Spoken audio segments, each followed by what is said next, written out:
ભરૂચના college road પર આવેલ આત્મીય ધામ નજીક હરિપ્રબોધમ યુવા મહોત્સવની ઉજવણીના ભાગરૂપે સત્સંગ સભાનું આયોજન કરવામાં આવ્યું હતું, જેમાં પ્રબોધ જીવન સ્વામીજીએ માર્ગદર્શન આપ્યું હતું. આવનાર 5 જાન્યુઆરી 2025ના રોજ યોજાનાર ભવ્ય હરિપ્રબોધમ યુવા મહોત્સવના પડઘમ વાગી ગયા છે.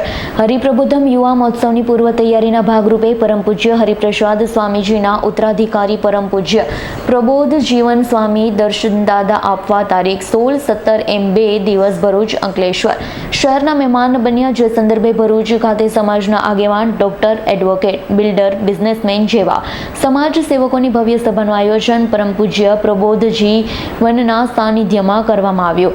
સભામાં પરમ પૂજ્ય પ્રબોધન જીવન સ્વામીએ યુવા મહોત્સવ ઉજવવા પાછળનું મહત્વ સમજાવ્યું. આ સત્સંગ સભાનો મોટી સંખ્યામાં હરિભક્તોએ લાભ લીધો હતો. તમામ પ્રકારની વ્યવસ્થા બતાવી દઈશું અને સમયનો હેતુ અને ભાવના પણ ત્યાં એક્ઝેક્ટ સમજાવવા પ્રયત્ન કરશું.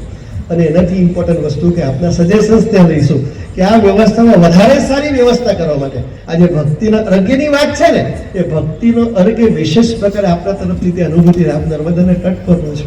અનેક આશ્રમો અહીંયાની ચારેય બાજુ થી સુવાસિત આખી ભરૂચની ધરતી છે.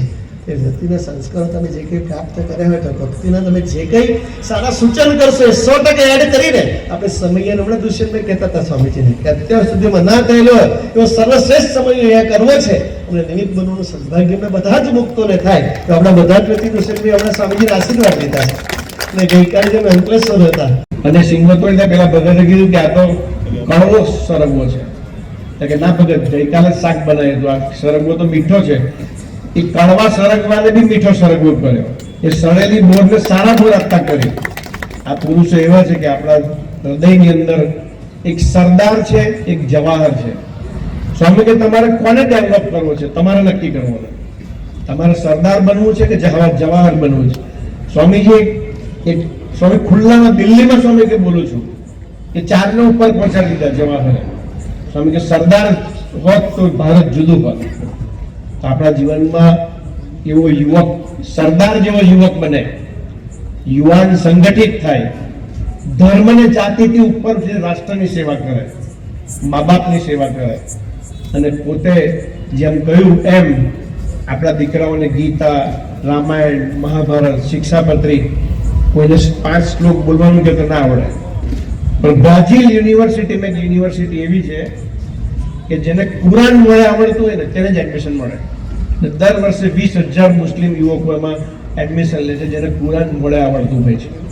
તો આ પુરુષો આપણને કદાચ 1-2 શ્લોક મોડે ના આવડે તો ચાલે, પણ 1-2 એમના જીવન સૂત્રો જો આપણા જીવનમાં બની જાય તો ઘર મંદિર બની જાય, હૃદય મંદિર બની જાય. તો ગુરુ હરિના ચરણે પ્રાર્થના કરીએ કે અમને એવું ભાષું આપો કે અમે ભગવાનનું ભૂલક બની શકીએ. દાસના દાસ. જય સ્વામિનારાયણ.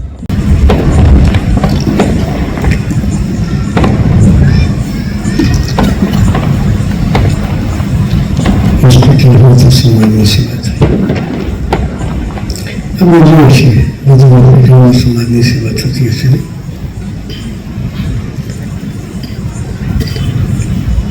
હોસ્પિટલો છે, ગલીએ હોસ્પિટલો છે, દવાખાના છે, સેવા ભાવના કેટલી માર્ગ કરવાની છે. સેવાની ભાવના મારી કરવાની છે. એ જાગૃત થાય એના માટે સત્સંગ. સમજીને પ્રશ્ન પૂછો તો વાત સારી કરી કે દવાખાના હોવા જોઈએ. તો દવાખાના પેશન્ટ આવે છે શું કરવા?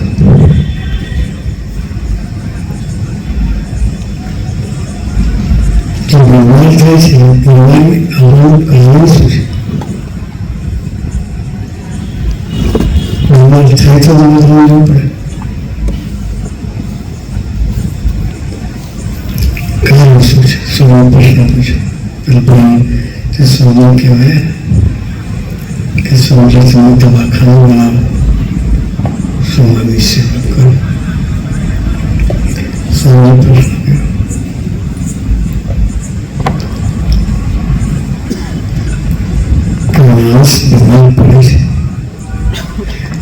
પ્રશ્ન છે, શેનાથી નહીં માર્યા? તો પ્રોફેસર વ્યસન નહીં થાય. વંશા સ્વામી કહે સિગરેટ પર લખેલું છે. રિયાઝ પટેલનો રિપોર્ટ S9 ન્યૂઝ ભરૂચ.